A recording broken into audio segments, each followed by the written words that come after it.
Settings Quotes. On this tab, you can see a table of quotes added to this Streamer.Bot instance, along with controls for managing the system.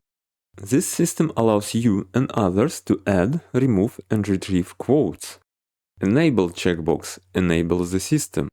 Perm to add sets the minimum role required to interact with the system.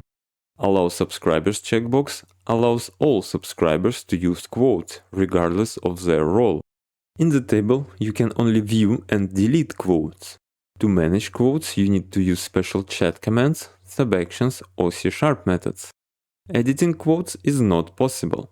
To modify a quote, you must delete it and add a new one. You can change the width of all columns by dragging the separators.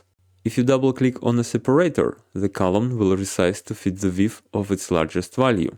You can't sort or filter anything in this table. In the table you can see ID, the unique identifier of the quote used for retrieving it. Timestamp, the date and time when the quote was added. User, the username of the user who added the quote. Platform, the name of the platform the user was on. Category, the platform category set at the time the quote was added. Quote, the text of the quote. If you right-click on a single quote, you will see the following options. Delete prompts you to confirm the deletion of the selected quote. Keyboard shortcut Delete